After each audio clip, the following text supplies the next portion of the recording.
Thank you for tuning in today. We are reading Jim Butcher's Summer Night. This is book 4 of the Dresden Files. And we today are on chapter 32. That means we have this chapter and 2 more chapters after this. There are 34 chapters in here. So, without further ado, let's get into chapter 32. Haha, rhyme, yeah. Anyway, cavalry charges are all about momentum. You get a ton of furious horses and warriors going in one direction and flattening everything in your way. As the she cavalry came thundering towards us along the banks of the river, and as my heart pounded in my chest and my legs started shaking in naked fear, I knew that if I wanted to survive the next few seconds, I had to find a way to steal that momentum and use it for myself. I dropped my blasting rod and gripped my staff in both hands and extended it before me. The moment I did, she-riders began making swift warding gestures, accompanied by stucco bursts of magical pressure. Separate protective charms rising up before each of them to block whatever magic I was about to throw. The horses, however, didn't do any such thing. I raised a shield, but not in a wall in front of me. Such a warding would have brought the fairy nobles into contact with it, and no one wizard could hold a spell against the wills of a score of fairy lords. I brought up a shield only a couple of feet high and stretched it in a ribbon across the ground at the feet of the Slate's mount. The winter's knight's steed, a giant gray-green beast, never knew what hit it. The low wall I called up clipped it at the knees, and it came crashing down to the misty earth with a scream, dragging Slate down with it. Talos, on Slate's right, could not react in time to stop his mount to avoid the wall, but he threw himself clear as his horse went down, dropped into a roll as nimble and precise as martial arts movie affinando could desire, and came up on his feet. He spun, a dance-like step somehow in time with the vast song of the battlefield, and his sword came whipping at my head. Dimly, I heard other horses screaming, tripping, not only on my wall, but on the other now. I had no idea how well the spell had worked on the rest of the she-warriors. I was too busy ducking Talos's first swing and backing out of range of the next. Meryl stepped between us and caught Talos's sword in the X form of her axe and machete. She strained against the Summer Lord's martial, leaning her whole body in the effort, muscles quivering.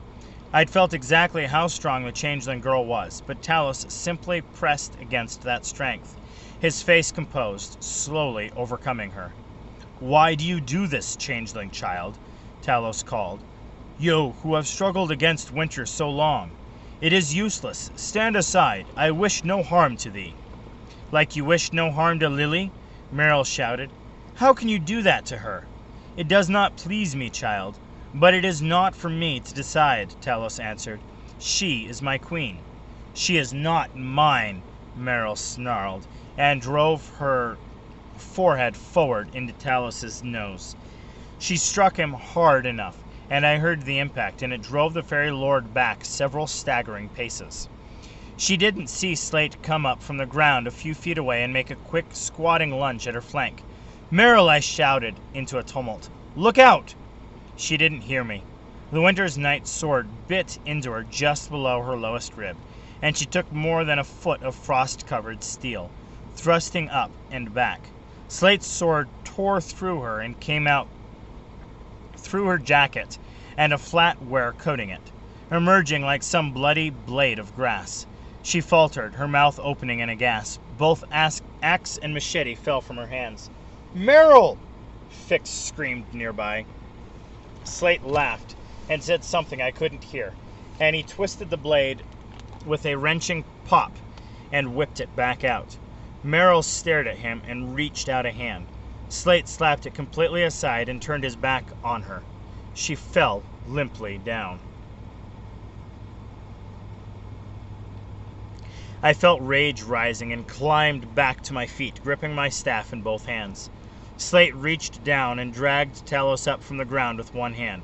"Slate," I shouted. "Slate, you murdering bastard!" The Winter's Knight head whipped around toward me. His sword came up to guard. Talos's eyes widened, and his fingers made a series of swift warding gestures. I gathered my rage together and reached down into the ground beneath me, found the fury of the storm within it that matched my own, and I thrust the end of my staff down into the misty cloud ground, as if it had been driving a hole through a frozen lake, then extended my right hand toward the Winter Knight. "Ventus!" I shouted. "Ventus fulmino!" The fury of the storm beneath us reared up through the wood of my staff, electricity rising in a buzzing roar of light and energy coming up from the ground and spiraling around the staff and across my body. It whirled down, extended my right arm, a serpent of blue-white lightning, hesitated for a second, and then lashed across the space between me and the tip of Lloyd Slate's sword, fastening onto the blade, a bathing Slate in a writhing corrosion of azure sparks. Slate's body jerked, his back arching violently. Thunder tore the air apart as the bolt of lightning struck home, throwing Slate into the air and hurling him violently to the ground. The shock wave of thunder knocked me down, together with everyone else in the immediate area. Everyone except Talos. The Lord Marshal of Summer braced himself against the concussion, lifting one hand before his eyes as if it had been a stiff breeze. Then, in the deafening silence that came after, he lifted his sword and came straight toward me. I reached for my blasting rod, on the ground not far away, lifted it, and threw a quick lash of fire at Talos. The she-lord didn't even bother to gesture it aside. It splashed against him and away, and with a sweep of his sword he sent my blasting rod spinning from my grasp. I lifted my staff as a feeble shield with my left hand, and he struck that away as well. Some of my hearing returned, enough for me to hear him say, "And so it ends." "You're damn right," I muttered. "Look down." He did. I had drawn my .357 in my right hand while he had knocked the staff out of my left. I braced my right elbow against the ground and pulled the trigger. A second roar of thunder, sharper than the first, blossomed out from the end of the gun. I don't think the bullet penetrated the dark fairy male, because it didn't tear through Talos like it should have. It hit him like a sledgehammer instead, driving him back and toppling him to the ground. He lay there for a moment, stunned. It was cheap, but it was in a freaking war, and I was more than a little angry. I kicked him in the face with the steel of my boot, and then leaned down and clubbed him with the heavy barrel of the .357 until his stunned attempts to defend himself ceased, and he lay still. The skin of his face burned and blistered where the steel of the gun's barrel had struck him. I looked up in time to see Lord Slate, his right arm dangling uselessly, swinging the broken haft of a spear at my head. There was a flash of light and pain, and I fell back to the ground, too stunned to know how badly I'd been hit. I tried to bring the gun to bear again, but Slate took it from my hand, spun it around a finger, and lowered the barrel toward my head, already thumbing the hammer back. I saw the gun coming down and saw as well that Slate wasn't going to pause for dramatic dialogue. The second I saw the dark circle of the barrel, I threw myself to one side, lifting my arms. The gun roared, and I waited for the light at the end of what I was pretty sure would be a downward sloping tunnel. Slate missed. A furious, high-pitched shriek of fury made him whip his head to one side as a new attacker entered the fray. Fix brought his monkey wrench down on the two-handed swing that ended at Lloyd Slate's wrist. There was a crunch of impact, and a delicate bones that snapping, and my gun went flying into the water. Slate let out a snarl and swung his broken arm at Fix. But the little guy was quick. He met the blow with the monkey wrench held in both hands, and it was Slate who screamed and reeled from the blow. "You hurt her!" Fix screamed. His next swing hit Slate in the side of his left kneecap and dropped the Winter Knight to the ground. "You hurt Meryl!" Slate tried to roll away, but Fix rained two-handed blows of the monkey wrench down on his back. Evidently, whatever power it was that let Slate shrug off a bolt of lightning and had expanded or else it couldn't stand up to the cold steel of Fix's weapon. The little changeling pounded on Slate's back, screaming at him until one of the blows landed on the back of his neck. The Winter Knight went limp and lay utterly still. Fix came over to me and helped me up. As he did, wolves surrounded us, several of them bloodied, all of them with teeth bared. I looked bleakly over them to see the she-warriors regrouping, dragging a couple of wounded. One horse lay on the ground screaming and the others scattered. Only one warrior was still mounted, another slender she in green armor and a masked helm, weapons still in hand. The she prepared to charge us again. "Help me," Fix pleaded, hauling desperately at Merrill's shoulder. I stepped up on wobbly legs, but someone brushed past me. Billy, naked and stained with bright fairy blood, took Merrill under his shoulders and dragged her back behind what protection the pack of wolves offered. "This is going to be bad," he said. "We had an edge. Their horses were terrified of us. On foot, I don't know how well we'll do. Almost everyone's hurt. How's Harry?" "Damn it," Merrill growled thickly. "Let me go. It isn't all that bad. See to the wizard. If he goes down, none of us are going home." "Merrill," Fix said, "I thought you were hurt bad." The changeling girl sat up, her face pale, her clothing drenched in blood. "Most of it isn't mine," she said, and I knew she was lying. "How is he?" Billy had set me down on the ground at some point, and I felt him poking at my head. I flinched when it got painful. Sitting down helped, and I started to put things together again. "His skull isn't broken," Billy said. "Maybe it's a concussion. I don't know." "Give me a minute," I said. "I'll make it." Billy gripped my shoulder, relief in the gesture. "Right. We're going to have to run for it, Harry. There's more fight coming towards us." Billy was right. I could hear the sounds of more horses. Somewhere nearby in the mists of the hammering of hundreds of goblins' boots striking the ground in step. "We can't run," Merrill said. "Aurora still has Lily." Billy said, "Talk later. Here they come." He blurred and dropped to all fours, taking the wolf form again, as we looked up and saw the she-warriors coming toward us. The waters behind them abruptly erupted. The still surface of the river boiled up, and cavalry, all dark blue, sea green, deep purple, rose up from under the waves. The riders were more she-warriors, clad in warped-looking armor decorated in stylized snowflakes.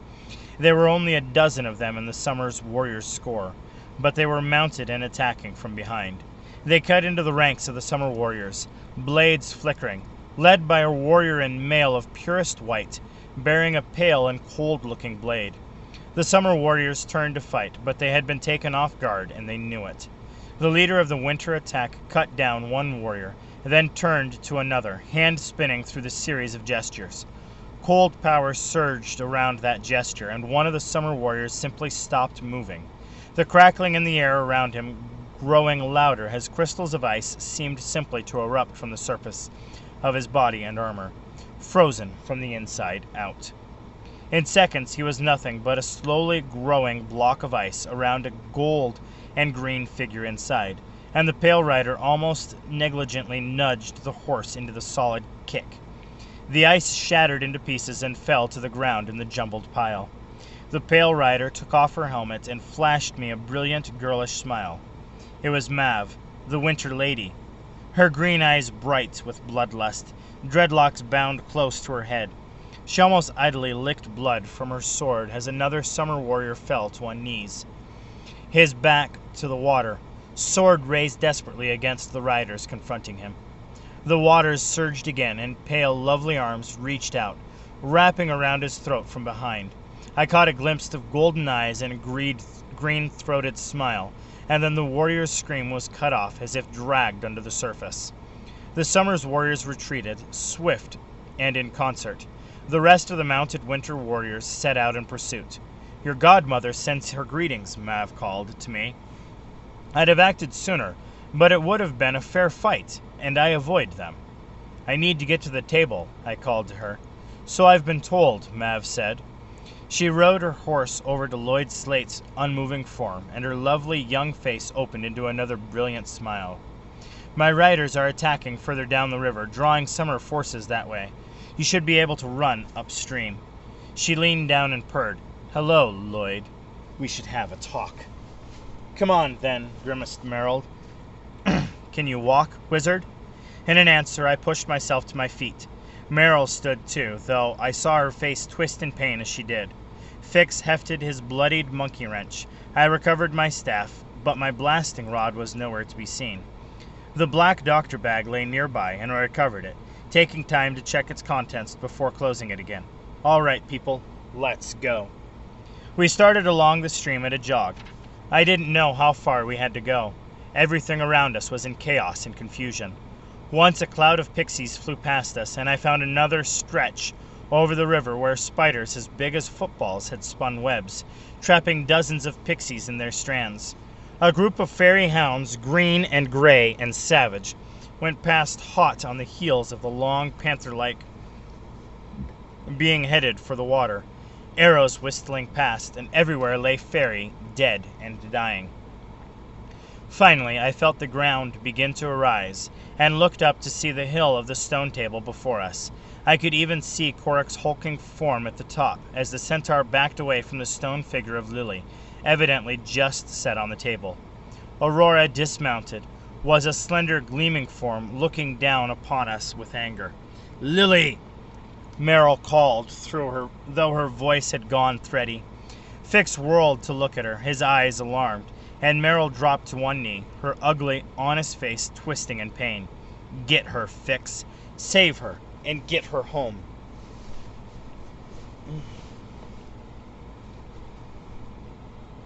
She looked around, focusing on me.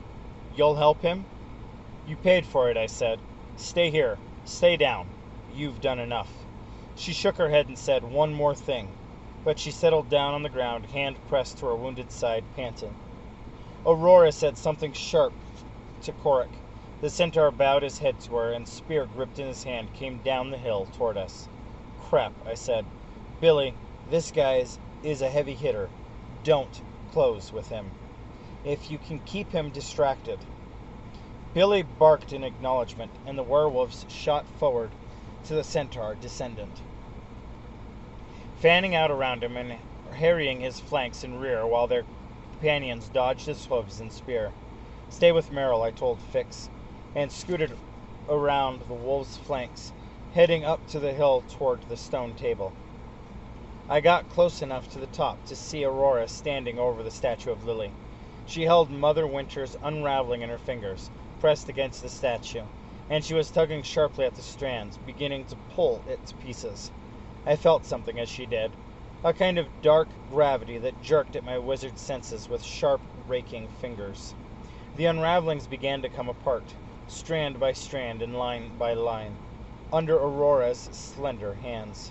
I stretched out my hand, adrenaline and pain giving me plenty to fuel for magic, and called, "Ventus Servitus!" Wind leapt out in a sudden spurt, seizing the unraveling and tearing it from Aurora's fingers, sending it spinning through the air toward me. I caught it, stuck my tongue out at Aurora, yelled, "Meet, meet," and ran like hell. "Damn thee, wizard!" screamed Aurora, and the sound ranked at me with jagged talons. She lifted her hands and shouted something else, and the ground itself shook, throwing me off my feet. I landed and rolled as best I could downhill until I reached the bottom. It took me a second to drag in a breath. Then I rolled to my back to sit up. Sudden wind slashed at me, slamming me back down to the earth, and tore the unraveling from my hand. I looked up to see Aurora, taking a bit of cloth from the air with casual contempt, and start back up the hill. I struggled to sit up and follow, but the wind kept me pinned there, unable to rise from the ground. "No more interruptions," Aurora spat and gestured with one hand. The ground screamed from it, writhing up and whipping. Furious motion came in a thick hedge of thorns as long as my hand. I rose into place in a ring around the waist of the hill, so dense that I couldn't see Aurora behind it. I fought against Aurora's spell, but couldn't overcome it physically, and I didn't even bother to try to rip it to shreds with sheer main magical strength. I stopped struggling and closed my eyes to begin to feel my way through it, to take it apart from the inside. But even as I did, Fix started screaming, "Harry! "Harry, help!" One of the werewolves let loose a high-pitched scream of agony, and then another. My concentration wavered, and I struggled to regain it. Those people were here because of me, and I would be damned if I would let anything more happen to them. I tried to hang on to the focus, the detachment I would need to concentrate, to unravel Aurora's spell, but my fear and my anger and my worry made it all but impossible. They would never lend strength to a spell, but this was delicate work. And now, with my emotions, so often a source of strength, only got in the way. Then hooves galloped up, striking the ground near me. I looked up to see the warrior in green armor, the only rider of those original Sheik cavalry that stayed mounted. Standing over me, horse stamping, spear leveled at my head. "Don't," I said. "Wait."